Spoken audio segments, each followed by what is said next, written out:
آج کا دن بھی بہت مبارک ہے، ربیع الاول اور ربیع الاول کی 12 تاریخ۔ سب سے پہلے تو میں سننے والوں سے بھی یہ کہوں گا کہ ہم سب سے پہلے درود پاک کا ہدیہ پڑھ لیں۔ اللہم صلی علی محمد وعلی آل محمد بعدد کل داء ودواء وبارک وسلم صلی اللہ علیہ وآلہ وسلم۔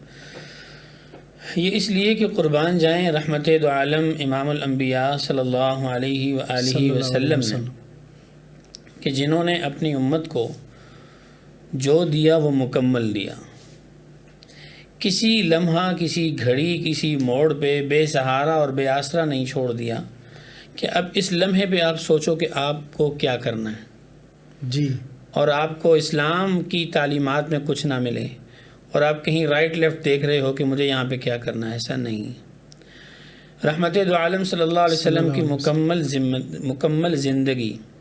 مکمل زندگی گزارنے کا ضابطہ حیات ہے، مکمل زندگی گزارنے کا طریقہ ہے، مکمل زندگی کے اصول بیان کیے۔ میں یوں کہوں بیت الخلاء جانے کا طریقہ، وہاں سے لے کر بیت اللہ جانے کا طریقہ پیارے نبی صلی اللہ علیہ وسلم نے بڑی خوبصورتی سے بیان کیا۔ صلی اللہ علیہ وسلم کہیں ایسا نہیں ہے کہ اب میں کیا کروں، نہیں۔ تو ایسے ہی رحمت دو عالم صلی اللہ علیہ وسلم نے ہر موقع، ہر محل کی دعا بتلائی ہے کہ یہاں آپ نے یہ پڑھنا ہے۔ گھر داخل ہونے لگے ہو تو کیا پڑھنا ہے، گھر سے نکلنے لگے ہو تو کیا پڑھنا ہے، مسجد انٹر ہونے لگے ہو تو کیسے انٹر ہونا ہے اور کیا پڑھنا ہے، مسجد سے باہر نکلنے لگے ہو تو کیسے ہونا ہے ایگزٹ اور کیسے کیا پڑھنا ہے، واش روم جانے لگے ہو کیا پڑھنا ہے، نکلنے لگے ہو کیا پڑھنا ہے۔ تو یہ انتہائی ضروری اور اہم دعائیں ہیں۔ پیارے نبی صلی اللہ علیہ وسلم کے ساتھ محبت کا تقاضا یہ ہے کہ آپ جیسے جیسے کہتے گئے، جیسے جیسے بتلایا، ہم ایسے ایسے عمل کرتے چلے جائیں تو کامیابی اسی میں۔ بے شک ایسے ہی۔ سب سے پہلی بات۔ دوسری بات ان کا سوال یہ تھا کہ اگر ہم نہیں پڑھ رہے جی تو کہیں گناہ تو نہیں۔ جی اس کی ایک مثال یہ دوں کہ والد صاحب نے مجھے بھیجا کام کسی کے، بیٹا جاؤ اس آفس میں جانا ہے اور یہ کام کر کے آنا ہے، لیکن ہاں ایسے جاؤ گے، ایسے جاؤ گے، اس طرح ملو گے، یہ کہو گے تو بہت ایزی ہو جائے گا۔ اب میں چلا گیا اپنے طریقے سے اور جس طریقے سے والد صاحب نے کہا تھا ایسا تو نہیں کیا، لیکن کسی طریقے سے گیا، اپنا ذہن لڑایا، اپنی سوچ، کام ہو گیا۔ تو کام ہو گیا لیکن اس پر جو والد صاحب نے ڈیٹیل بتائی تھی اس کے مطابق نہ کیا تو کام ہونے میں حرج نہیں ہے۔ وہ تو والد صاحب بھی کہیں گے اوکے چل تم نے کام تو کیا نا، لیکن میرے طریقے سے نہیں کیا تم نے۔ تو ایسے ہی یہ جو دعائیں ہیں رحمت دو عالم صلی اللہ علیہ وسلم نے بتلائی ہیں، کھانا کھاؤ تو یہ دعا پڑھو، تو آپ نے دعا نہیں پڑھی، کھانا کھا لیا، تو کھانا کھانے سے آپ نے اس حکم کو تو پورا کر لیا کہ آپ کو بھوک تھی، آپ نے کھانا کھا لیا، لیکن سنت چھوڑ دی، سنت کے خلاف چلے گئے، تو وہ برکت حاصل نہیں ہوگی اگر دعا کے بغیر۔ گناہ نہیں ہوگا، صحیح، گناہ نہیں ہے جی، لیکن وہ برکت نہیں ہے، وہ رحمت نہیں ہے، وہ آپ صلی اللہ علیہ وسلم کی سنت کی جو اپنی ایک چاشنی ہے وہ حاصل نہیں ہوئی، ٹھیک ہے۔ ورنہ واش روم چلے گئے، ہو کے آ گئے، دعا نہیں پڑھی، تو آپ نے جب دعا نہیں پڑھی تو جانا آنا بغیر دعا کے گناہ تو نہیں ہے، لیکن آپ دعا کے بغیر گئے تو آپ سیف بھی نہیں تھے، کیونکہ واش روم تو جنات کی جگہ ہے، شیاطین کی جگہ ہے۔ حدیث پاک میں آتا ہے شیطان کھیلتا ہے انسان کے ساتھ واش روم میں، تو اب اس نے کیا کیا گندگی آپ کی ذات کے ساتھ آپ کے دل دماغ میں وسوسوں کے ذریعے پھیلائی، آپ کو پتہ ہی نہیں ہے اس کا۔ اور اگر آپ دعا پڑھ کے جاتے تو آپ سیو ہوتے، شیطان جنات اب تک پہنچتے ہی نہیں اور سیف طریقے سے آپ باہر آتے۔ تو آپ نے وہ جو دعاؤں کا ایک پروٹیکشن تھا وہ نہیں لیا، جی، کام تو آپ کر کے آ گئے لیکن خطرات میں کھیل رہے ہیں، سنت کے خلاف، رحمت نہیں، برکت نہیں، اور جو دعاؤں کے ذریعے پروٹیکشن تھی وہ حاصل نہیں کی۔ گناہ البتہ نہیں ہے لیکن ان ساری برکتوں سے محروم ہوں گے دعا کے بغیر۔ صحیح۔ مفتی صاحب اگلا سوال ایک دوست نے کیا ہے، انہوں نے بھی اپنا نام نہ ظاہر کرنے کی خواہش کی ہے جو کہ میں پورا کروں گا۔ میرے واش روم میں اذان کی آواز آتی ہے، میں حاجت کی حالت میں ہوتا ہوں، کانوں میں اذان پڑتی ہے، کیا اس حالت میں مفتی صاحب میں اذان کا دل میں جواب دے سکتا ہوں یا میں اذان کو اگنور کر دوں؟ کیا مجھے اس کا گناہ ملے گا؟ 2-3 سوال ہیں مکس، میں اس کا جواب دیتا ہوں۔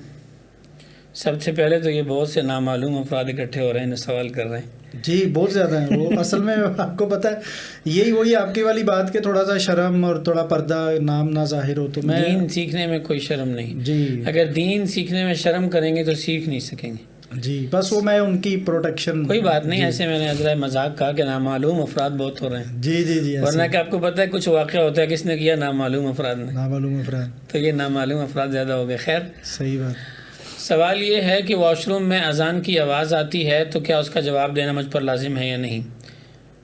شارٹ جواب یہ ہے کہ اس پر جواب دینا لازم نہیں ہے۔ صحیح۔ اس لیے کہ اگر آپ واش روم سے باہر ہیں، کسی پاک جگہ پہ ہیں، کسی مسجد کے وضو خانہ میں ہیں، اور ایسی وقت میں آپ اذان کی آواز سنتے ہیں تو آپ پر اذان کا جواب دینا ضروری ہے۔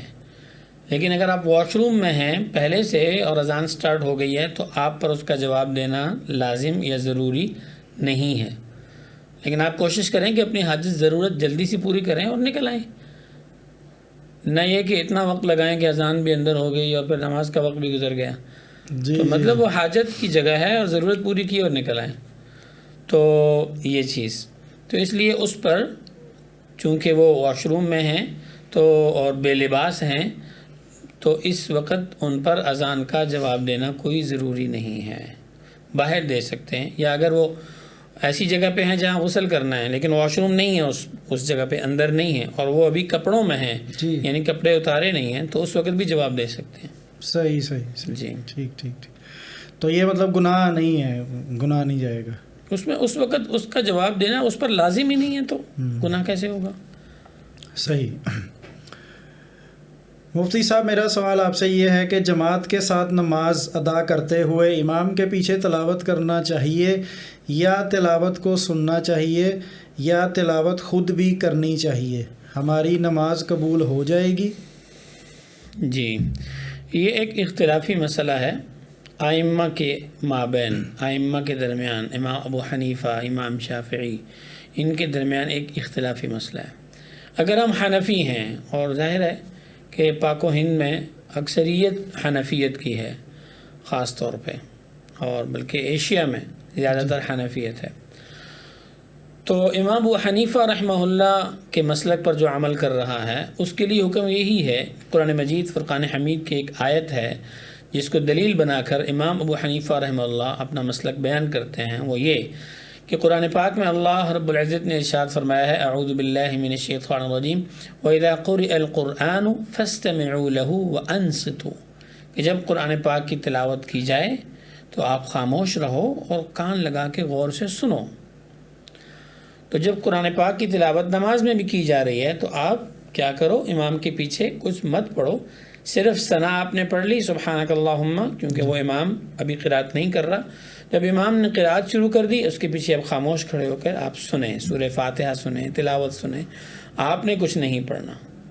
لیکن جو امام شافعی رحمہ اللہ کی ظاہر ہے مسلک پر عمل کرنے والے ہیں، وہ اس مسلک پہ عمل کریں گے کہ وہ پیچھے دھیمے دھیمے سورہ فاتحہ بھی پڑھتے ہیں اور قرات بھی کر لیتے ہیں، تو وہ اپنے مسلک پہ عمل کر سکتے ہیں۔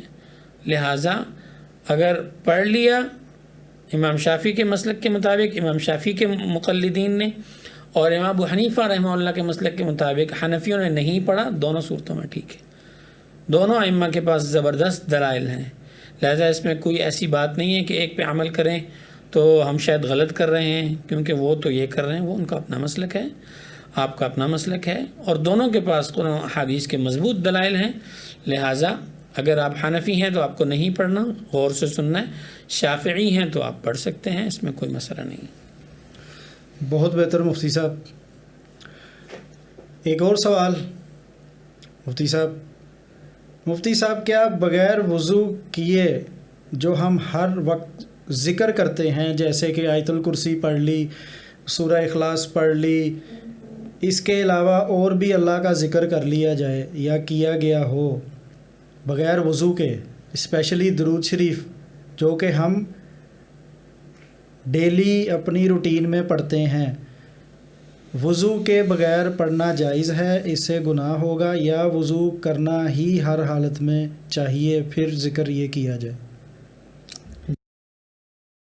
اس کا جواب یہ ہے کہ وضو تو بہت بابرکت چیز ہے، بلکہ وضو مومن کا ہتھیار ہے۔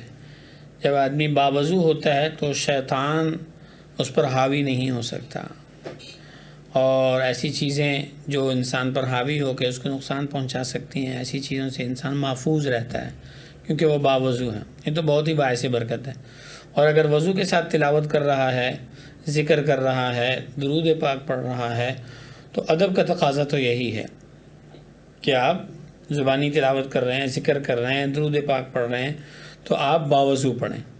لیکن اگر ایک آدمی ایسا ہے، سفر میں ہے، یا کوئی بھی وجہ ہے کہ وہ باوضو نہیں ہے، تو کیا ذکر کر سکتا ہے؟ جواب کر سکتا ہے۔ درود پاک پڑھ سکتا ہے؟ جی بالکل پڑھ سکتا ہے، اس لیے کہ زبان تو ناپاک نہیں ہے، زبان تو پاک ہے، زبان سے وہ ذکر کر سکتا ہے بغیر وضو کے۔ ہاں، اگر تلاوت کرنی ہے قرآن پاک کو چھو کر، قرآن پاک کھول کر، اس کو مس کر کے، چھو کر ہاتھ سے، تو اس کے بارے میں حکم یہ ہے لا یمسہ الا المطہرون، کہ جب تم پاکیزہ ہو جاؤ، پاک ہو جاؤ، باوضو ہو جاؤ، پھر قرآن پاک کو چھوا کرو۔ تو بغیر قرآن پاک دیکھے زبانی ذکر درود پاک بغیر وضو کے پڑھ سکتے ہیں۔ جی بہت بہتر۔ ایک اور سوال ہے مفتی صاحب۔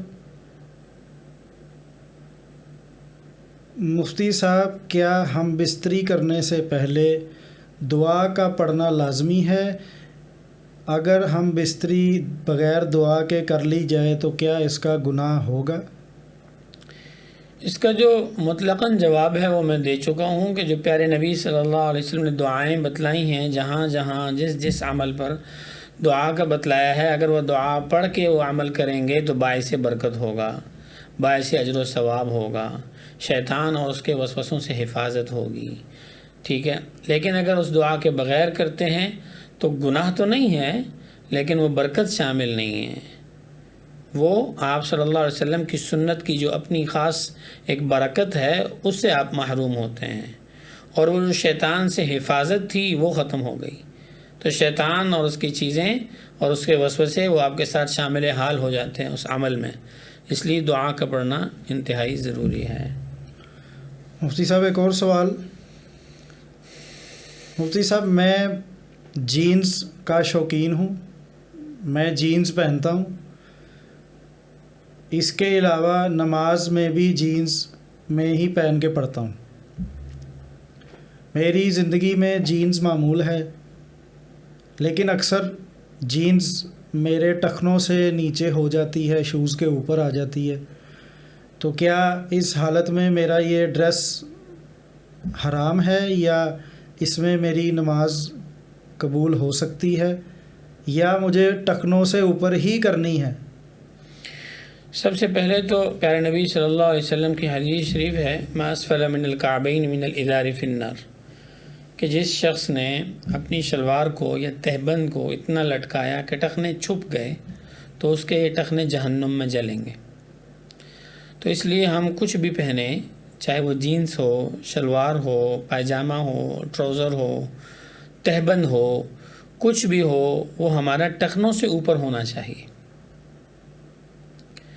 اگر ہم جان بوجھ کر اس کو لٹکاتے ہیں اور ٹخنے چھپاتے ہیں، چاہے وہ تہبند سے چھپا رہے ہیں، چاہے وہ جین سے چھپا رہے ہیں، تو چھپانے کا مقصد کیا ہو سکتا ہے؟ یا متکبر، یا پھر فیشن، سنت کے تو خلاف چلا گیا نا، جی، تو اس لیے وہ اس میں گناہ گار ہوگا۔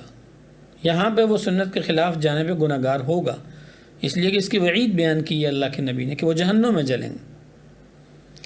اب ایک شخص ہے کہ وہ عام طور پہ ٹخنوں کو ننگا رکھتا ہے، چاہے وہ جینس میں ہے، چاہے وہ شلوار میں ہے، میں مطلق جواب دے رہا ہوں، کسی بھی ایک لباس کی میں حوصلہ افزائی نہیں کروں گا۔ ہاں، وہ لباس جو زیادہ سنت کے قریب ہے وہ زیادہ اچھا ہے، وہ اس وجہ سے اچھا ہے کہ سنت کے قریب ہے، سنت کے قریب ہے، ہاں۔ بالکل صحیح بات۔ تو لہٰذا کچھ بھی ہم نے پہنا ہوا ہے، اگر وہ ہم عمومی طور پہ ٹخنوں کو ننگا رکھتے ہیں، لیکن کبھی غفلت سے انجانے میں ٹخنے ڈھک گئے اور وہ نیچے چلا گیا تو اس میں کوئی حرج نہیں۔ پیارے نبی صلی اللہ علیہ وسلم اس کی وضاحت فرمائی ہے کہ بھول کے اگر کسی کے ہو گئے، جو ارادے سے نہیں کرتا، جو جان بوجھ کے نہیں کرتا، جو فیشن کے لیے نہیں کر رہا، اس سے غلطی سے ہو گیا، بھول گیا، جب یاد آئی تو اوہو پھر اس نے فوراً اوپر کر لیا، تو ایسے میں کوئی مذائقہ اور حرج نہیں ہے، گناہ نہیں ہوگا، ارادہ شامل نہیں ہونا چاہیے۔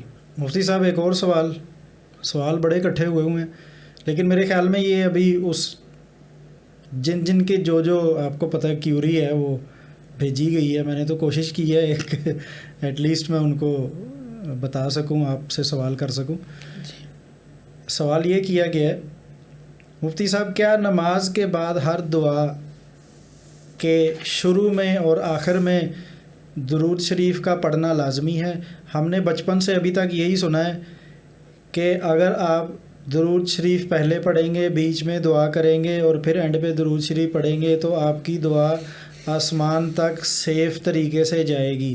اگر درود شریف اول آخر نہیں پڑھیں گے تو آپ کی جو ہے دعا ہوا میں پتہ نہیں کب پہنچے، کچھ کہا نہیں جا سکتا۔ تو یہ سوال کیا گیا۔ جی یہ بہت پیارا سوال ہے، اس کو میں تھوڑا ڈیٹیل سے بیان کرنا چاہوں گا کیونکہ یہ 2-3 چیزیں مکس ہو گئیں۔ جی سب سے پہلے کہ نماز کے بعد دعا جو آدمی کرتا ہے تو کیا اس سے پہلے درود پاک پڑھنا اور آخر میں درود پاک پڑھنا صحیح ہے؟ اور ہم نے یہ سنا ہے کہ اس کے ساتھ دعا جلدی قبول ہوتی ہے اور بغیر درود کے قبول نہیں ہوتی، اور اگر نہ پڑھا جائے تو دعا ادھر ادھر رہتی ہے، جاتی نہیں ہے اوپر۔ تو ایسا نہیں ہے، ادھر ادھر کہیں نہیں جاتی، سیدھا اوپر جاتی ہے۔ جی جی اگر آپ دل سے مانگ رہے ہیں۔ جی وہ اصل میں بچپن میں آپ کو پتہ ہے ہمیں جی پیرنٹس نے سمجھایا ایسے ہوتا تھا، اور یہ ان کا بڑا پن ہے اور اچھائی ہے کہ انہوں نے یہ چیز کو ہمیں نا فورسفلی سمجھایا۔ جی وہ علامہ اقبال رحمہ اللہ نے فرمایا نا، دل سے جو نکلتی ہے دعا وہ اثر رکھتی ہے، جی پر نہیں طاقت پرواز مگر رکھتی ہے، تو پہنچتی اوپر یہ صحیح۔ اب اس کی ڈیٹیل یہ ہے کہ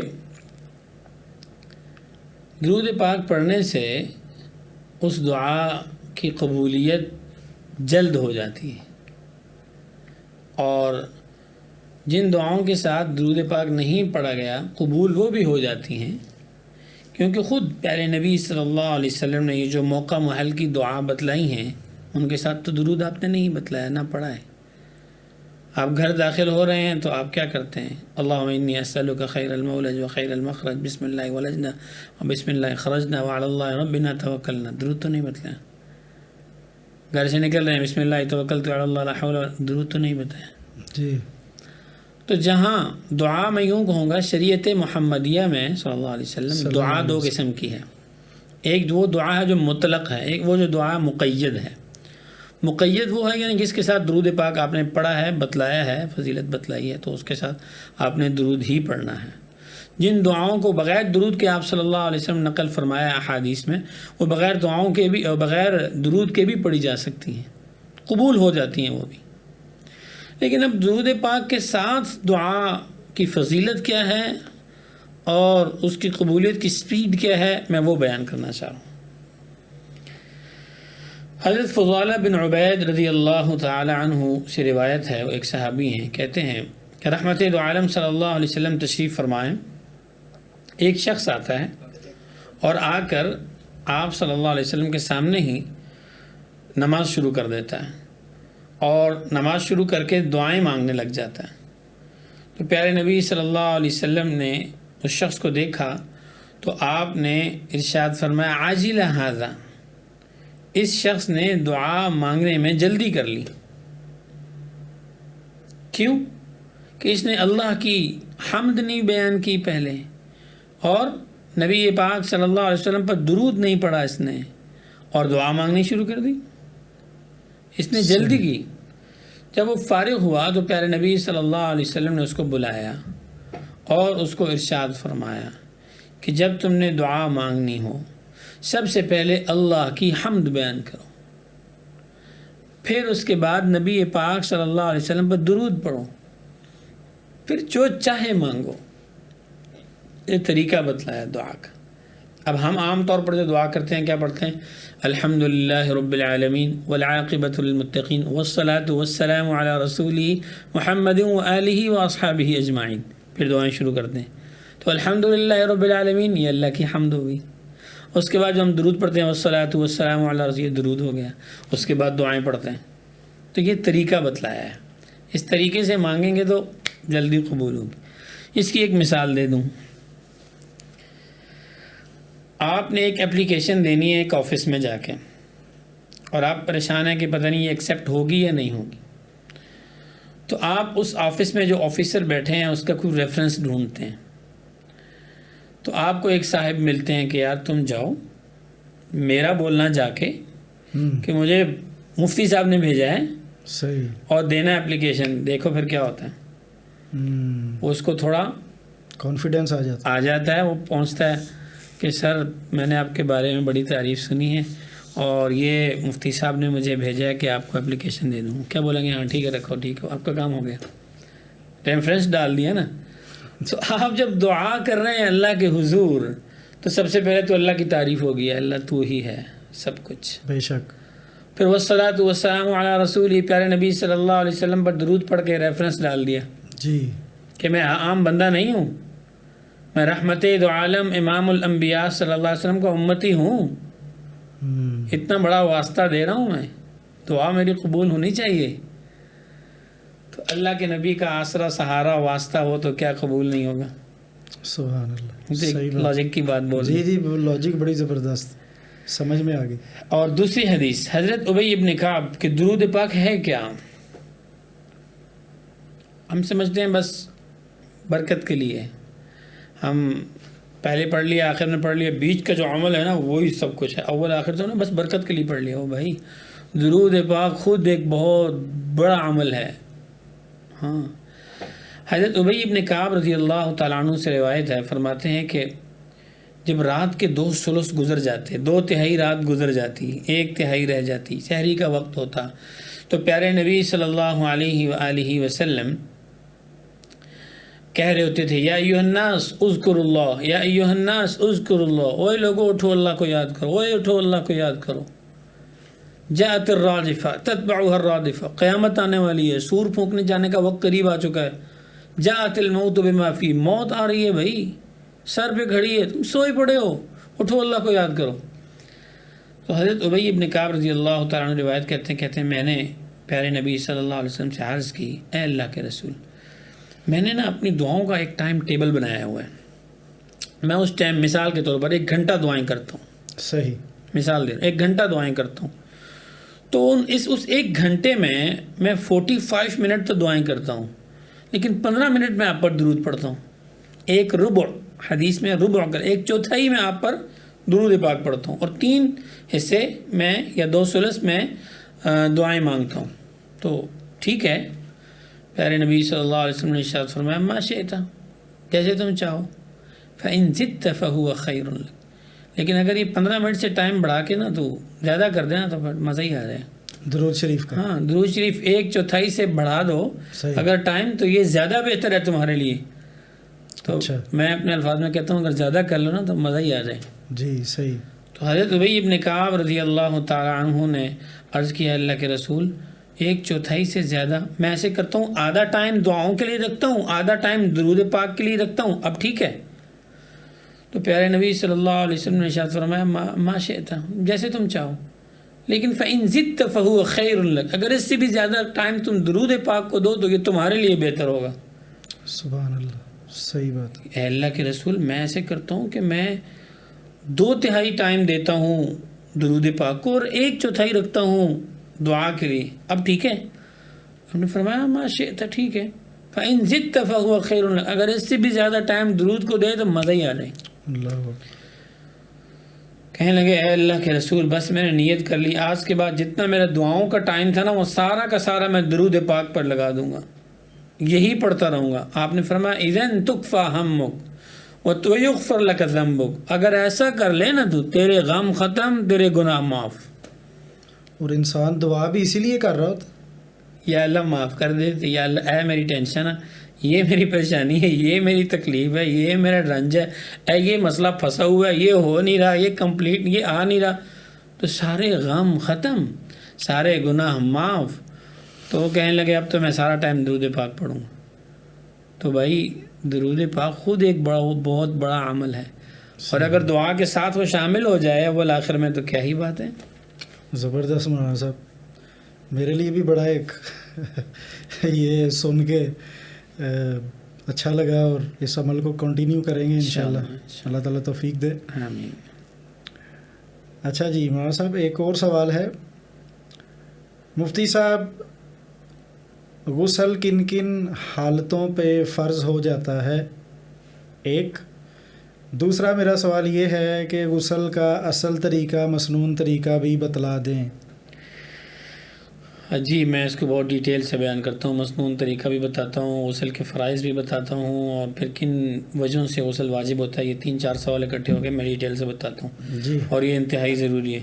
ضروری ہے بالکل، ٹھیک ہے، ہمیں یہ تو پتہ ہے کس نے ایجاد کیا، یا کس نے ایجاد کیا، اور غسل کے فرض ہم بھول جاتے ہیں، صاف سی بات۔ بہت سے نوجوانوں کو ملا غسل کے فرض کتنے ہیں، کسی نے کہا تولیہ، کسی نے کہا پانی، کسی نے کہا کپڑے، بس۔ ہاں، اچھا تو اس لیے نہایت ضروری ہے غسل کا مسنون طریقہ۔ جی، غسل کا مسنون طریقہ یہ ہے کہ سب سے پہلے آپ نے اپنے آپ کو پاک کرنے کی نیت کر لی۔ غسل خانے میں جانے سے پہلے نیت کر لی کہ میں نیت کرتا ہوں غسل کرنے کی۔ ہاں، اس میں بولنا ضروری نہیں ہے، آپ جب تولیہ رکھ کے جا رہے ہیں تو نیت ہی ہے، لیکن نیت کرنے پاک ہونے کی، اگر دل میں کر لیتے ہیں تو انف۔ صحیح۔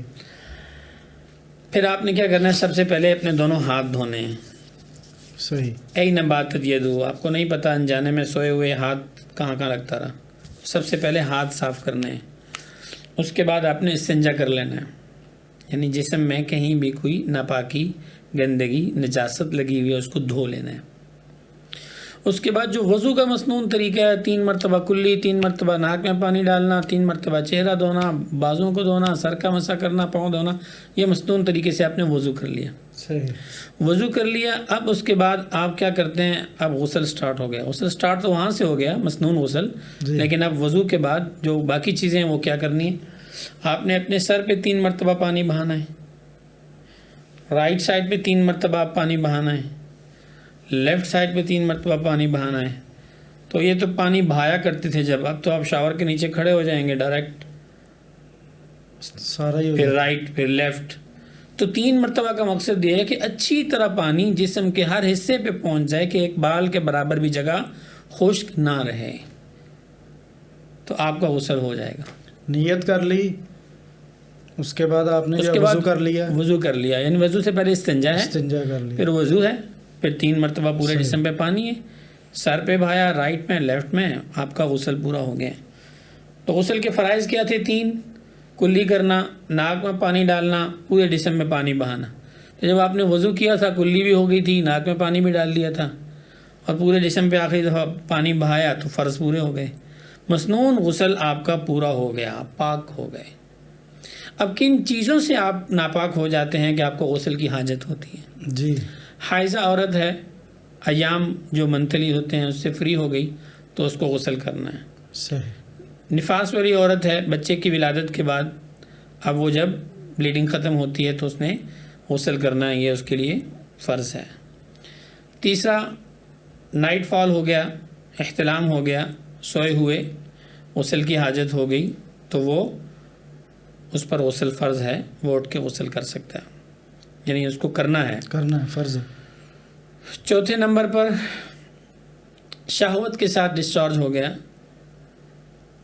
ٹھیک ہے، وجہ کوئی بھی ہے، اب وہ لذت کے ساتھ، شہوت کے ساتھ اس کو انزال ہو جاتا ہے، ڈسچارج ہو جاتا ہے، تو اس پر غسل فرض ہے۔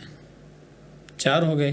اور 5ویں وجہ یہ ہے کہ میاں بیوی ملتے ہیں، مجامت ہے، مباشرت ہے، ہم بستری ہے، اس کے بعد دونوں پہ غسل فرض ہو جاتا ہے۔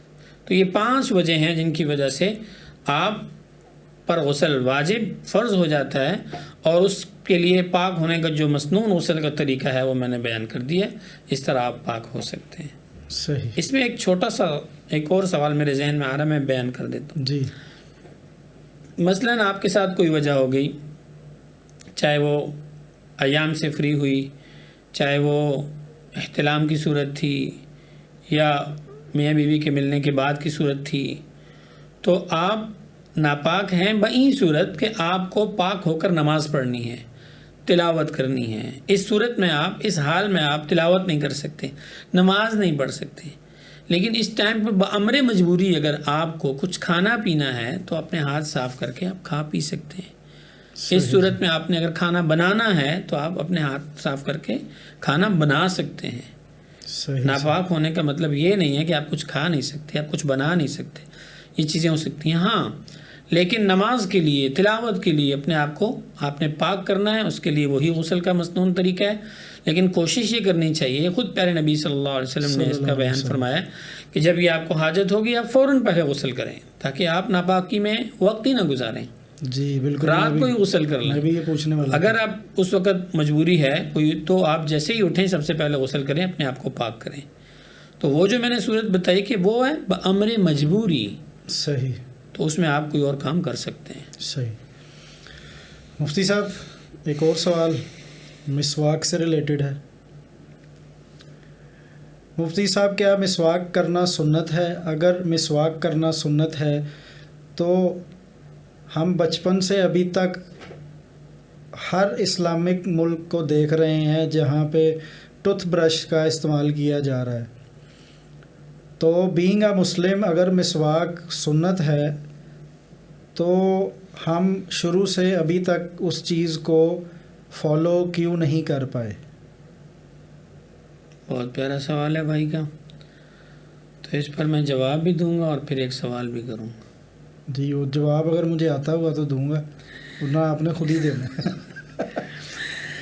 اس کا جواب یہ ہے کہ پیارے نبی صلی اللہ علیہ وسلم کی حدیث شریف کا مفہوم ہے کہ مسواک جو ہے وہ مطہرۃ للفم و مرضات للرب. مسواک پیارے نبی صلی اللہ علیہ وسلم کی سنت ہے. آپ صلی اللہ علیہ وسلم نے مسواک کا بڑا اہتمام فرمایا ہے, بلکہ آپ کے انتقال پر ملال کے بعد, انتقال پر ملال سے پہلے آپ نے اس وقت بھی مسواک فرمایا. حضرت امی عائشہ صدیقہ رضی اللہ تعالیٰ عنہ نے مسواک اٹھایا, آپ صلی اللہ علیہ وسلم مانگ رہے تھے تو دیکھا کہ وہ ذرا سخت ہے, تو اپنے دانتوں سے چبا کے نرم کر کے پھر آپ کو دیا. پھر آپ صلی اللہ علیہ وسلم نے مسواک فرمایا. اور یہ سیم چیز حضرت ابو بکر صدیق کے ساتھ بھی ہوئی. جب آپ کا انتقال ہو رہا تھا تو اس سے پہلے آپ نے مسواک طلب کی, تو امی عائشہ صدیقہ رضی اللہ تعالیٰ عنہ نے ہی وہ مسواک اٹھایا, نرم کیا اور آپ کو دیا. تو بہت سی ایسی چیزیں ہیں جو اللہ کے نبی اور حضرت بکر صدیق کی بڑی مماثلت رکھتی ہیں, محبت کی انتہا ہے. چنانچہ مسواک سنت ہے اور اس کی فضیلت پیارے نبی صلی اللہ علیہ وسلم نے ارشاد فرمائی, اور وہ کیا ہے؟ مطہرۃ للفم, منہ کو صاف اور پاک کرنے کی چیز مسواک ہے. تو ٹوتھ برش سے ہم کیا کرتے ہیں؟ منہ کو صاف ہی کرتے ہیں. لیکن ٹوتھ برش کا ایڈ ہم نے دیکھا ہے وہ بڑے بڑے ٹی ویوں میں, چینلوں میں, کہ جی یہ آپ کے مسوڑوں کو صحیح کرے گی, دانت کو چمکا دے گی, ٹن ٹن ٹن, اور پتہ نہیں کیا کیا. صحیح بات ہے. ایڈ ہوتے ہیں نا مختلف. جی تو ہمیں سمجھ آ رہا ہے وہ یہ تو فلان ڈاکٹر نے بھی بتایا کہ یہ والی جو ٹوتھ پیسٹ ہے نا زبردست, آپ کے دانتوں کو کبھی کیڑا نہیں لگے گا. جی جی جی. اور ڈاکٹر بھی ایڈ پہ آ رہے ہیں, بڑی وہ دے رہے ہیں, منظور شدہ اور ٹھپے لگے ہوئے دکھا رہے ہیں اور بتا رہے ہیں کہ جی یہ دانتوں کی جو ہے وہ صفائی اس سے ہو جائے گی صحیح سے. تو وہ سمجھ میں آ رہی کیونکہ ایڈ ہم نے دیکھی ہے. بالکل دیکھی ہے صحیح. تو بھائی ایک ایڈ اللہ کے نبی نے دی ہے مسواک کے لیے, مطہرۃ للفم, منہ کو صاف کرنے والی چیز ہے, اور مرضات للرب, اللہ کی رضا کا ذریعہ ہے. اس سے بڑی کوئی ایڈ ہے؟ بالکل. سنت بھی ہے, فضیلت بھی ہے. علماء نے مسواک کے تقریباً احادیث سے چن کے, احادیث کی روشنی میں مسواک کے 70 فائدے لکھے ہیں, کم از کم 70 فائدے. اچھا. سب سے بڑا فائدہ جو لکھا گیا ہے وہ یہ کہ مرتے وقت کلمہ نصیب ہو جاتا ہے. ہم مسواک وہ لکڑی کیوں مار رہے ہیں منہ میں؟ اس لیے کہ اللہ کے نبی نے فرمایا, اس لیے کہ اللہ کے نبی کی سنت ہے, اس لیے کہ اللہ کے نبی نے اس کی یہ فضیلت بتلائی. اس کے استعمال کرنے کے پیچھے اللہ کے نبی کا فرمان اور اللہ کے نبی سے محبت ہے, اس لیے اس کے اتنے فضائل ہیں. صحیح بات. یہ تو سوال ہو گیا کہ سنت ہے. دوسرا سوال یہ تھا کہ اسلامی ممالک میں ہم دیکھ رہے ہیں اتنے زیادہ ہیں اور کوئی اس پہ کوئی کام نہیں کر رہا. مطلب کام نہیں, مطلب شروع سے ہی اسلامی ملکوں میں ہم نے دیکھا ہے کہ ہمارے اپنے ملکوں میں جو ہے وہ مسواک کہیں کسی سٹور پہ ملنا ہی مشکل ہے. وہ مطلب ٹوتھ برش ہی پڑے ہوتے ہیں, وہ بھی طرح طرح کی کمپنیوں کے. اگر مسواک آپ نے لینی ہے تو آپ کو تبلیغی مرکز کی طرف بھیجا جاتا ہے، یا کوئی آپ کو جو ہے وہ عمرہ کی حج کی کوئی دکان ڈھونڈنی پڑتی ہے، یا کسی پٹھان بھائی سے رابطہ کرنا پڑتا ہے؟ اصل میں بات یہ ہے کہ یہ مسواک چونکہ سنت ہے تو ہم اسلامی ممالک کو تو اس کا وہ دے ہی نہیں سکتے. جی یہ تو ایک سنت عمل ہے. اور نماز جو فرض ہے اس پر اسلامی ممالک نے کیا کیا؟ کتنی مسجدیں آباد ہیں، کتنے نمازی ہیں مسجدوں میں اور بازار میں؟ یہ تو سوال بڑا مشکل ہے. دوسرے نمبر پہ آ جائیں، مسلمان اگر کسی تکلیف میں ہو تو حدیث پاک میں ہے کہ اس کو اس تکلیف سے نکالو، اس کے ہاتھ پکڑو، اس کو اس ظلم سے نکالو. تو آج کل پوری دنیا میں جو مسلمانوں پہ ظلم ہو رہا ہے، جہاں پہ فرض ہے کہ آپ ان کی جان بچاؤ، تو فرائض کو نظر انداز کر رہا ہے اسلامی ممالک، تو سنتوں کو کہاں وہ عمل کریں گے؟ تو بات وہی ہے، میرا سوال یہی تھا کہ اسلامی ممالک فرائض پہ کیا کر رہا ہے؟ جی کچھ نہیں، تو سنت پہ کیا کرے گا؟ کور اور بیسکس جو ہیں وہ نہیں صحیح، تو یہ مطلب اس کا جواب کیا دیں؟ سب کو پتہ ہی ہے. بس رہی بات جو آپ نے کہا کہ اگر ڈھونڈنی ہو تو یا تبلیغی مرکز میں ملے گی یا کسی ایسی جگہ ملے گی جہاں تسبیحاں ٹوپیاں ملیں گی. جی تو اس کی وجہ یہ ہے کہ یہ لوگ کوشش کر رہے ہیں کہ سنت پھیلے. جی میں نے پٹھان کمیونٹی، ماشاءاللہ میں آپ کو صحیح بتاؤں، جو پٹھان کمیونٹی ہے ہماری، میں نے ان میں یہ چیزیں نا بڑی کامنلی دیکھی ہیں. بے شک وہ تبلیغ سے ریلیٹڈ ہوں یا نہ ہوں، ایک عام پٹھان بھی جو ہے نا وہ میں نے ان کو بڑا دین کے قریب دیکھا. جی الحمدللہ. اس کی وجہ یہ ہے کہ جو بھی وہاں ایک ہے، میں سب سے زیادہ تو یہ کہ بہت سے لوگ تبلیغ سے وابستہ ہیں. جی اس کی وجہ سے گھر میں ہی ایک کلچر دیا جاتا ہے کہ یہ چیزیں یوں کرنی ہیں. جی آپ کے علاقوں میں ہی اس طرح کا کلچر آپ کو ملتا ہے. اب تبلیغ سے وابستہ جو لوگ ہیں آپ دیکھتے ہیں ان کی جگہوں میں مسواک ضرور ملے گا. بالکل ایسے ہی. ٹھیک ہے، تسبیح ضرور ہوگی، مسواک ضرور ہوگی، اس لیے کہ وہ اس کی سنت سنتے رہتے ہیں کہ یہ سنت ہے اور اس کی فضیلت کیا ہے. صحیح. تو ہماری زندگیوں سے یہ نکل چکا ہے. میں تو کوشش کرتا تھا اپنی مسجد میں جمعہ کا بیان ہوتا تو مسواک پر میں نے پورے لیکچر دیے. صحیح. اور باقاعدہ مسواک میں رکھتا سامنے تاکہ ان کے لیے بھی ایک لیسن ہو کہ ہاں. بلکہ ایک جمعے سے میں فری ہوا تو مجھے ایک نمازی ملے، کہنے لگی میں تو مسواک جیب میں لایا تھا، ہو سکتا ہے آج مفتی صاحب کہیں کس نے مسواک لے لی ہے، میں دکھاؤں گا. تو مقصد یہ ہے کہ آپ جب اس پہ کام کریں گے، اس کو عام کریں گے، اس کے ایڈ چلائیں گے، وہ جو اللہ کے نبی نے بتلائے ہیں لوگوں کو پتہ چلے گا تو لوگ اس پہ عمل بھی کریں گے. ہماری زندگی سے سنت کے فرائض نکل چکے ہیں.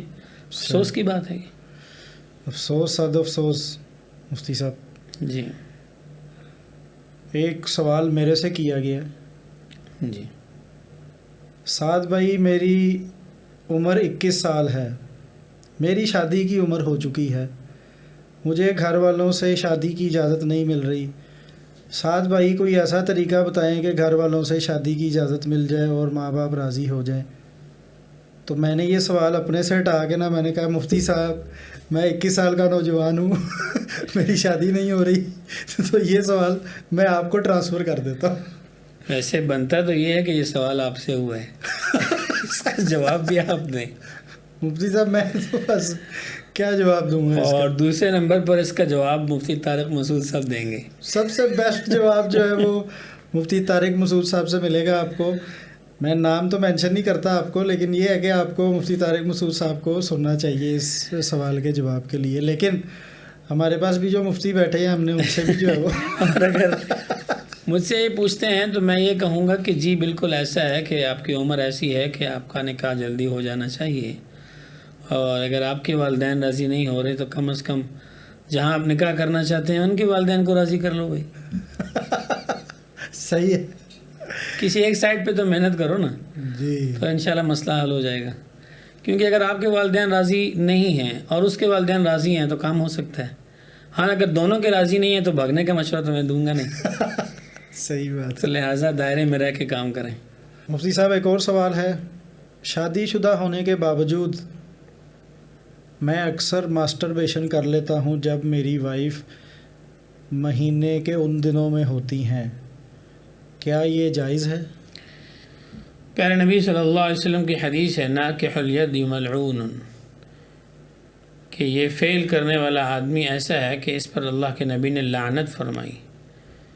تو جس عمل پر اللہ کے نبی ناراضگی کا اظہار فرما کے لعنت فرما رہے ہیں وہ ناجائز اور حرام ہے، وہ کبھی بھی ہو، کسی صورت میں بھی ہو۔ تو صبر کر لینا چاہیے۔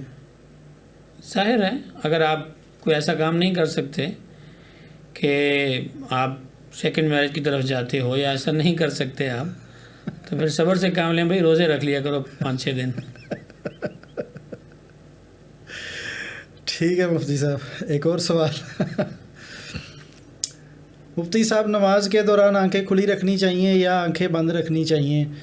میں اگر آنکھیں کھلی رکھ کے نماز ادا کرتا ہوں تو دھیان ادھر ادھر چلا جاتا ہے، اور اگر میں آنکھیں بند کر لوں تو طرح طرح کے خیالات آنے لگ پڑتے ہیں۔ ان سے بچنے کا کوئی ایسا طریقہ بتائیں کہ میری نماز اچھے سے ادا ہو سکے۔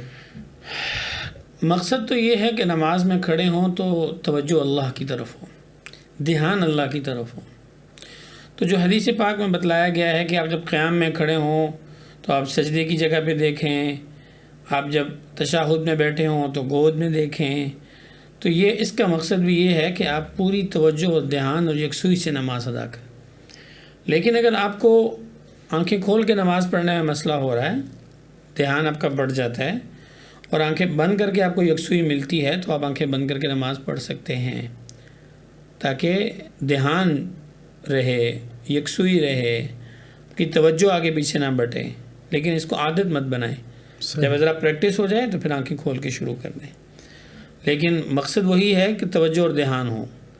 لیکن سوال تو یہاں پہ یہ انہوں نے کیا ہے کہ آنکھیں کھول کے بھی مسئلہ ہے، آنکھیں بند کر کے بھی مسئلہ ہے۔ جی یہی پوچھنا چاہ رہے ہیں کہ آنکھیں کھول کے پڑھتا ہوں تو توجہ ادھر ادھر ہوتی ہے، بند کر کے پڑھتا ہوں تو وسوسے آتے ہیں۔ جی اس کا بہترین جواب یہ ہے کہ پیارے بھائی، نماز کے بعد والی جو زندگی ہے نا، اس کو ذرا کنٹرول کر لو۔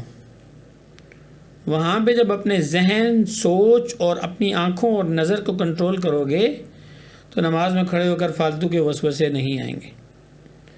جب باہر کی نماز کے بعد والی جو زندگی ہے اس میں اب اپنی سوچ کو، اپنی ذہن کو، اپنے خیالات کو، اپنی نظر کو اگر تم آوارہ کر دو گے تو نماز میں یکسوئی اور دھیان نصیب نہیں ہوگا۔ صحیح، ٹھیک ہے، اس لیے شیطان سے اب یہ مشورہ دے رہا ہوں، شیطان سے روزانہ کم از کم 300 بار اعوذ باللہ من الشیطان الرجیم یا لا حول ولا قوت الا باللہ العلی العظیم پڑھ کے اللہ کی پناہ میں آ جایا کرو، تو انشاءاللہ وہ حاوی نہیں ہوگا، نماز میں مزہ آئے گا۔ صحیح۔ مفتی صاحب، میرے ہسبینڈ کو لگتا ہے کہ میرے اندر اب وہ بات نہیں رہی جو شادی سے پہلے تھی یا شادی کے کچھ دنوں کے بعد۔ ٹھیک ہے جی۔ اب ان کا کہنا یہ ہے کہ کیا جو ہے مجھے ایسا کیا کرنا چاہیے کہ میرے ہسبینڈ میرے سے خوش ہوں؟ اس کے علاوہ کیا میری یہ ذمہ داری ہے کہ وہ جب بھی مجھے بلائیں مجھے ان کے قریب ہونا چاہیے؟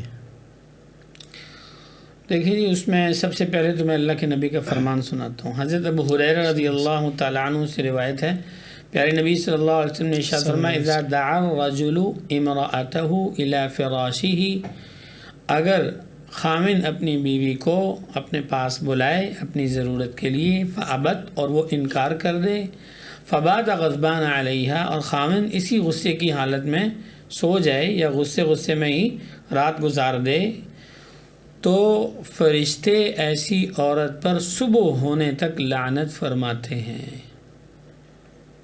اب یہ کسی کو پتہ نہیں ہوگا، ٹھیک ہے، اس لیے ہم موڈ پہ چل رہے ہوتے ہیں۔ اور یہ سوال کر کے جنہوں نے بھی سوال مجھے بھیجا ہے ان کے تھرو کتنوں کا یہ فائدہ ہو گیا۔ تو جب یہ بات سامنے ہوگی تو پھر ہم اللہ کا، دیکھو بات بنیادی طور پر یہ ہے کہ ہم زندگی میں جو بھی کام کر رہے ہیں اگر وہ اللہ کا حکم ہے تو اس کو اللہ کا حکم سمجھ کے کریں، پھر اس میں پیارے نبی صلی اللہ علیہ وسلم کا طریقہ اور تعلیمات کیا ہیں اس کے مطابق کریں، ہمارا وہ عمل دین بنتا جائے گا۔ ایون کہ میاں بیوی کا جو تعلق ہے اس کو بھی اگر اللہ کا حکم سمجھ کے کریں گے اور نبی پاک صلی اللہ علیہ وسلم کی جو تعلیمات ہیں جیسے میں نے حدیث بیان کی اس کے مطابق کریں گے تو آپ کا ملنا بھی باعث اجر و ثواب ہے۔ جی، تو حکم تو یہ ہے عورت کو کہ وہ اس پر انکار نہ کرے۔ ہاں کوئی مجبوری ہے، کوئی ہیلتھ پرابلم ایسی ہے تو میاں کو بھی سمجھنا چاہیے۔ جی جی جی، ٹھیک ہے، تو ایسی چیزیں جب ہوں گی اور بغیر کسی وجہ سے انکار ہوگا، بغیر کسی وجہ سے حقوق کی رعایت نہیں رکھی جائے گی، تو پھر کیا ہوگا؟ گھر میں لڑائیاں ہوں گی، جھگڑے ہوں گے، نا اتفاقیاں ہوں گی، اور باہر جائے گا بندہ، بس پھر باقی افیئرز میں پڑ جائے گا وہ گناہوں کی زندگی میں. پھر آپ ہی روئیں گے کہ میرا گھر خراب ہو رہا ہے، صحیح، پھر آپ ہی اس کے بارے میں پریشان ہوتی ہیں کہ گھر میں توجہ نہیں دے رہے. تو آپ گھر میں جب رہیں تو خاوند کے لیے، ہاں ہوتا کیا ہے عام طور پر ہم باہر جانے کے لیے تیار ہوتے ہیں جی، اور گھر میں آ کے کوئی تیاری نہیں، ایک چیز ادھر ہے، ایک چیز ادھر ہے، ایک چیز ادھر ہے. تو گھر کا ماحول ایسا ہونا چاہیے کہ میاں اور بیوی دونوں آپس میں محبت کے ساتھ رہ سکیں، نہ یہ کہ وہ بھی محبت کے لیے باہر وقت تلاش کرتا ہو اور یہ بھی محبت کے لیے باہر وقت تلاش کرتی ہو. تو اس لیے جب دونوں کے حقوق کا خیال رکھیں گے، اور اللہ کے نبی نے دونوں کے حقوق بتلائے ہیں، جب اس کا خیال رکھیں گے کہ تو گھر امن کا گہوارہ ہوگا، محبتیں ہی محبتیں ہوں گی. کیا بات ہے. اصل میں یہ سوال پڑھ کے تھوڑی مجھے ہنسی بھی آ گئی. میں کریکٹ یہ کرنا چاہتا ہوں کہ میں نے پچھلے دنوں ایک مفتی صاحب کی، طارق مسعود صاحب کی ایک پوڈ کاسٹ دیکھی تھی. تو اس میں انہوں نے ایک ہمارے دوست ہیں، بڑے پیارے دوست ہیں، انہوں نے ان سے سوال کیا کہ مفتی صاحب میرے ہسبینڈ کو میرا چہرہ جو ہے نا وہ پسند نہیں آ رہا، ٹھیک ہے، شادی کو اتنا عرصہ گزر چکا ہے، ٹھیک ہے. تو مفتی صاحب نے آگے سے یہی جواب دیا کہ وہ کون سا پہلے اس طرح کی نہیں رہی ابھی، تو اس کو بھی کیوں مسئلہ ہو گیا اس کے ساتھ. انہوں نے کہا شاید میرے ہسبینڈ کو میری شکل نہیں پسند، یا مجھے میرے ہسبینڈ کی شکل نہیں پسند آ رہی. تو انہوں نے کہا کہ جی آپ پہلے ویسے کیسی تھی، پھر آپ ہی تو چینج ہوگی. تو وہ مجھے یہ لگا کہ وہ والا شاید چیز بن رہی. خیر مفتی صاحب، مجھے کوئی ایسا عمل بتائیں کہ میں نمازی ہو جاؤں. بہت مشکل سے تلاوت ادا ہوتی ہے، نماز میں بہت مسئلے مسائل پیش آتے ہیں. جی، اس میں ایک جواب تو اس کا یہ ہے کہ آپ دعا کریں اور کوشش کریں. ہم دعا کرتے ہیں نماز میں بھی، رب اجعلنی مقیم الصلاۃ ومن ذریتی، اے اللہ مجھے میری اولاد کو نمازی بنا. تو والدین بھی دعا کریں اور وہ خود بھی دعا بھی کریں اور کوشش بھی کریں، اہتمام کریں. آہستہ آہستہ انشاءاللہ عادت پکی ہو جائے گی. دوسرا اس کا سوال میں یہ کر سکتا ہوں کہ دیکھیں جتنی کوشش آپ جاب کے لیے کرتے ہیں، کیا اتنی نماز کے لیے کرتے ہیں؟ جی، جاب تو آپ کو مل جاتی ہے، نماز کا کیوں نہیں مزہ آ رہا؟ اس لیے کہ ہماری 110% کوشش باقی چیزوں کے حصول کے لیے ہے. نماز ہم صرف دعا کر رہے ہیں کہ اللہ میں نمازی ہو جاؤں، اس کے لیے بھی کوشش ہے، محنت ہے، اور اس سے زیادہ ہے. نماز کا حساب ہوگا، سب سے پہلے نماز کا حساب ہوگا قیامت والے دن. اگر وہ پوری ہوگی تو باقی چیزیں پوری ہوں گی، اگر یہ پوری نہیں ہوگی باقی بھی پوری نہیں ہوگی. صحیح. مفتی صاحب، شادی سے پہلے کیا گیا زنا نکاح کے بعد معاف ہو جاتا ہے؟ شادی سے پہلے کیا گیا زنا چونکہ زنا تھا تو اس کا گناہ بھی تھا، اور توبہ سے معاف ہوگا. شادی کرنے سے کیسے معاف ہوگا؟ توبہ کر لی تو معاف ہو گیا، سچے دل سے توبہ کر لی. گناہ سے کوئی بھی گناہ ہے تو حدیث پاک میں آتا ہے گناہ سے توبہ کرنے والا ایسا ہے جیسے اس نے گناہ کیا ہی نہیں، اللہ پاک مٹا دیتے ہیں اس کو. صحیح. جی. مفتی صاحب، ڈرنکنگ کی بہت زیادہ عادت ہے، سنا ہے 40 دن نماز قبول نہیں ہوتی. میں ڈرنک کرنے کے بعد 40 دن ویٹ کرتا ہوں، اس کے بعد 41ویں دن نماز پڑھ لیتا ہوں. کبھی کبھی تو ڈرنکنگ کرنے کے بعد بھی اگلے ہی دن میں نماز پڑھ لیتا ہوں. 40 دن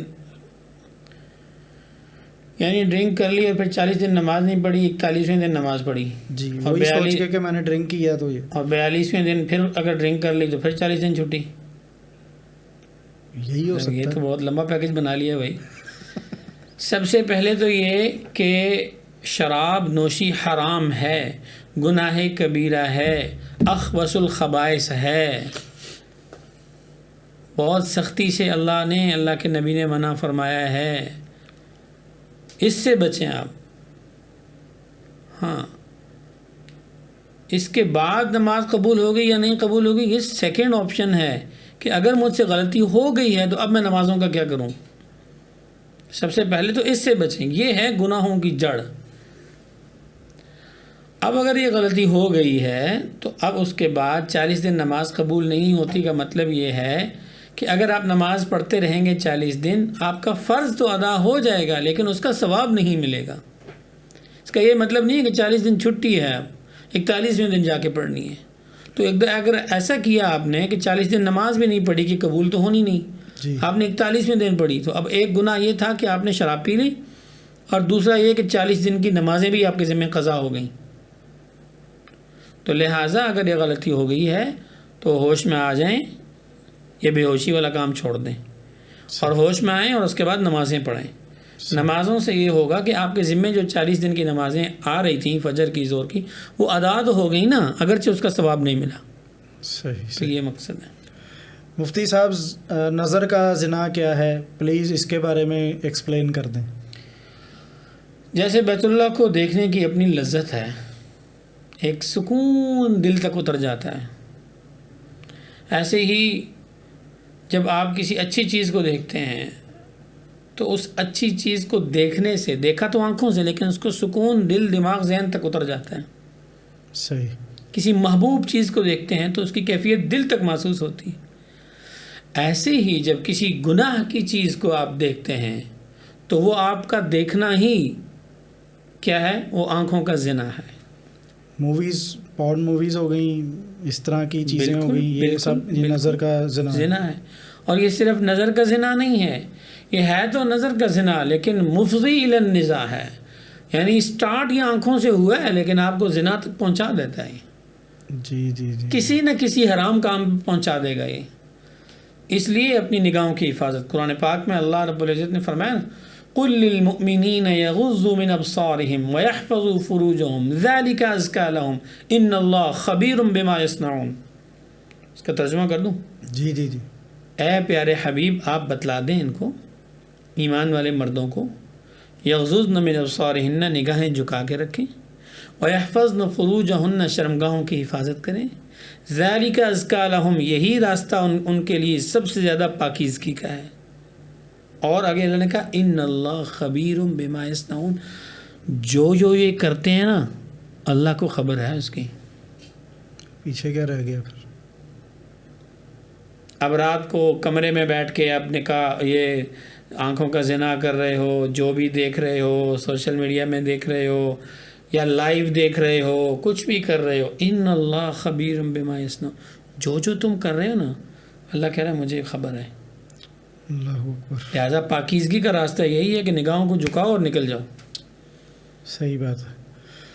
مفتی صاحب میرے سب پیسے بینک میں پڑے ہوئے ہیں، لیکن کبھی کبھی میں اس بینک میں سے اپنے پیسے یوز بھی کر لیتا ہوں، کیا ان سب پیسوں پہ زکوٰۃ واجب ہوگی؟ جواب نمبر 1، کتنے پڑے ہوئے ہیں؟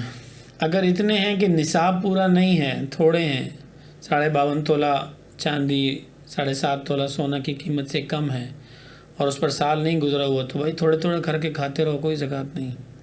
اچھا، مطلب نصاب پورا نہیں ہے نا، کم ہے. اور اگر اتنے ہیں یا اس سے زیادہ ہیں تو پھر نصاب پورا ہو چکا ہے، یہ صاحب نصاب ہے، اس پر زکوٰۃ فرض ہے. آپ بینک سے نکالو نہ نکالو، سال گزر چکا ہے اس پہ زکوٰۃ ہے. جتنا مال ہے سال گزرنے کے بعد 2.5% اس کا زکوٰۃ دینا ہے. صحیح صحیح صحیح. مفتی صاحب میرے خیال میں سوالات جو ہیں وہ تقریباً کمپلیٹ ہو چکے ہیں، لیکن میں ایک دفعہ پھر ذرا ریوائز کر رہا ہوں کہ کہیں کوئی سوال رہ نہ گیا ہو، جی، تاکہ مجھے جنہوں نے میسیجز کیے ہیں وہ بعد میں مجھے دوبارہ میسیج نہ کر کے یہ کہیں کہ یار چنگا بندہ سی یار، ساڈا سوال کا جواب نہیں لے کے دیتا. صحیح. تو پھر بھی میں دیکھ رہا ہوں. اور باقی یہ ہے کہ کافی چیزوں کی تو آپ نے ایکسپلینیشن کر دی ہے، اور ان میں سے کچھ سوالات ایسے ہیں جنہوں نے اپنے نام مینشن نہ کرنے کا بولا تھا، اس لیے میں نے ان کی پرائیویسی جو ہے وہ اس میں مداخلت نہیں کی. جی جی جی. حالانکہ یہ اتنے کوئی سینسٹیو سوالات میں نہیں سمجھتا تھے، لیکن اس میں سے کچھ جو تھے جس میں واقعی میری بھی اور آڈینس کی کافی رہنمائی ہوئی ہوگی. تو میرے خیال میں مفتی صاحب ابھی فی الحال تو میرے پاس یہی سوالات آئے تھے. صحیح. لیکن میں فیوچر میں کوشش کر رہا ہوں کہ ایک لائیو سیشن بھی کیا جائے جس میں کہ سوالات ساتھ ساتھ آ رہے ہوں اور اس کے جوابات آپ کے تھرو ان تک پہنچ رہے ہوں. ایک تو یہ بھی طریقہ ہے، دوسرا طریقہ یہی ہے کہ جس طرح آپ نے ابھی سوالات ایسے بھیجے ہیں، آپ دوبارہ سے بھی ایسے سوالات مجھے لکھ کے بھیج سکتے ہیں تاکہ آپ مفتی صاحب کو دوبارہ بلا کے ایک اور سیشن جو ہے وہ کر لیا جائے. مفتی صاحب دین میں رہنمائی پانے والے یا لینے والے لوگ جو ہیں وہ انہی راستوں سے، انہی سوالات کے جوابات سے ان تک خیر پہنچی ہے، انہوں نے تحقیق کی ہوگی. تو ہمارے ینگسٹر جو یوتھ جو بھی سب دیکھ رہے ہیں ان کو آپ کوئی ایسی چیز بتانا چاہیں جس سے ان کی شرم ختم ہو اور وہ یہ اپنے دین کو صحیح طریقے سے ایکسپلور کر سکیں. دیکھیں جی، ہم دنیا بھر میں جا کے دنیا بھر کی چیزیں حاصل کرنے کے لیے یا دنیا بھر کے جو اچھی سی اچھی چیزیں ہیں ان کو حاصل کرنے کے لیے، لینے کے لیے ہم کچھ بھی کرتے ہیں. جی. ایون کہ ہمیں ایسی بھی جابز مل جاتی ہیں جو ہماری شان کے خلاف ہم سمجھتے تھے، لیکن کرتے ہیں. کیوں؟ کچھ مل رہا ہے. شرم نہیں کرتے نا. جی. اپنے علاقے میں ہو سکتا ہے ہم بہت بڑا نام رکھتے ہوں، لیکن کہیں جا کے ہمیں مجبوراً ایسا کام بھی کرنا پڑتا ہے، مجبوراً پریشانی میں، جو ہم اپنی شان کے خلاف کبھی سمجھتے ہوتے ہیں، لیکن کیوں کر رہے ہیں؟ کچھ حاصل کرنے کے لیے. بالکل ایسے ہی ہے. یہ تو دنیا حاصل کرنے کے لیے اتنا ہم اپنے آپ کو نیچے لے کے جا سکتے ہیں، تو دین حاصل کرنے کے لیے کس بات کی شرم ہے؟ جو ہمیشہ کی چیزیں ہیں، جس میں ہمیشہ کا فائدہ ہے. دنیا کا لیول اور دنیا کی چیزوں کا لیول آپ کے آخری سانس تک ہے. وہ آخری سانس آ گیا تو سب ختم. میں اکثر کہا کرتا ہوں اتنی ڈگریز بھی پڑھی ہیں نا اگر، تو جس دن میرا آخری سانس ختم، اس ڈگریز کو کیا کرو گے بھائی؟ ہاں، میرے غسل کا پانی گرم کر سکتے ہو آگ جلا کے، اور تو کچھ نہیں کر سکتے. لیکن اگر ایک آیت، ایک حدیث، ایک مسئلہ آپ نے سیکھ لیا دین کا اور اس پر زندگی گزار کے چلے گئے، تو اس کا لیول تو سٹارٹ ہوگا ہی آخری سانس کے بعد. صحیح بات. کیونکہ آپ سے وہاں پہ یہ نہیں پوچھا جائے گا کہ یہ چیز کس نے ایجاد کی تھی. پوچھا جائے گا مر ربک، رب کون ہے؟ پیارے حبیب صلی اللہ علیہ وسلم کے بارے میں کیا خیالات ہیں؟ آپ نے ان کی زندگی ہی نہیں پڑھی، آپ نے ان کی سنتوں کو اہمیت ہی نہیں دی، تو کیا خیالات بتاؤ گے؟ جواب نہیں دے یہ پائیں کوئی گے. دنیا کا انٹرویو تھوڑا ہی ہے کہ ادھر ادھر سے ہم چیٹنگ کر کے بول دیں گے. نا نا نا نا، وہاں تو دل بول پڑے گا. دل بولے گا. دل بولے میرا، تو وہ دل بولے گا وہاں پہ، صحیح بات. زبان نہیں بولے گی. تو ایسے ہی تیسرا سوال، دین پہ کتنا عمل کیا؟ جی. تو دین کا تو میں نے سیکھا ہی کوئی نہیں شرم میں، تو عمل کہاں سے کیا؟ دنیا کی ہر چیز میں نے اپنے آپ کو گرایا، اپنے آپ کو اٹھانے کے لیے. دنیا کی ہر چیز کو حاصل کرنے کے لیے میں نے اپنے آپ کو گرایا، اپنے آپ کو اٹھانے کے لیے. لیکن دین کو حاصل کرنے کے لیے میں نے کسی سے پوچھنا بھی گوارا نہیں کیا یار.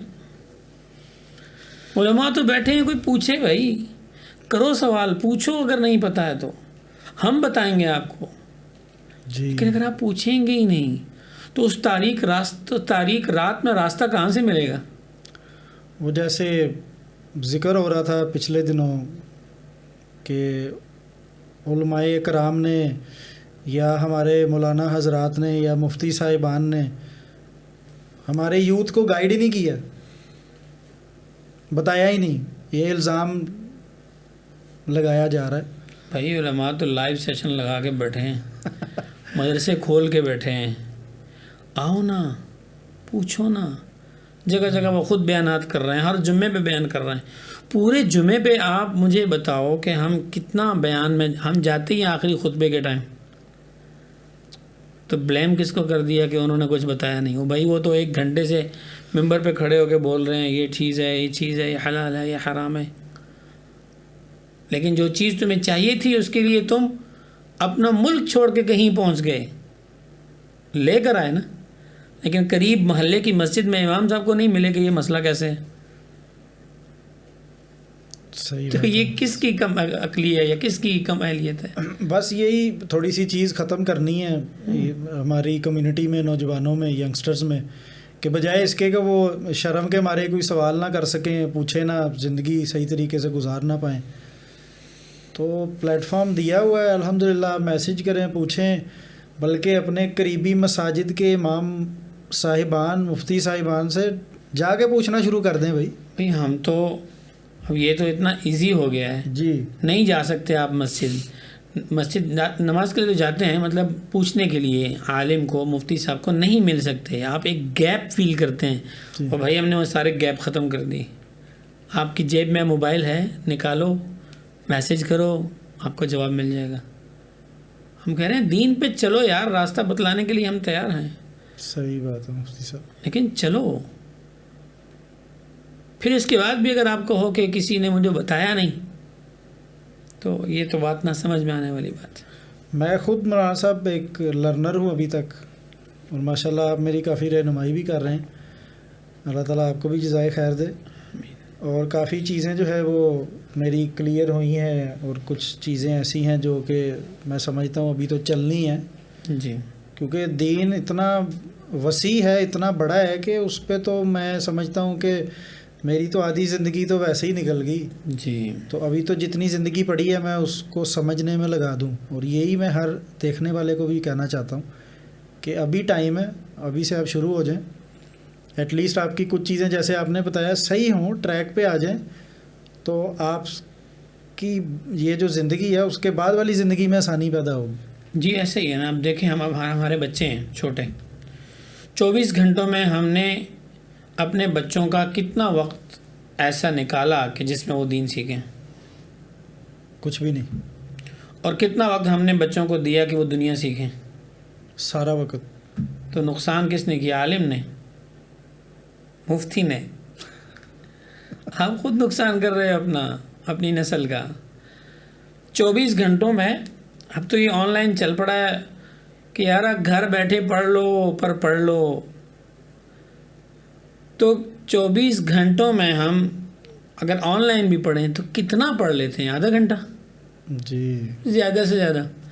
23.5 گھنٹے ہم نے کیا کیا؟ کس کو دیا؟ دنیا کو، دنیا کی چیزوں کو، اور اپنی 2 + 2 4 + 4 کو. تو دین کو ہم نے ٹائم ہی کتنا دیا پورے 24 گھنٹوں میں؟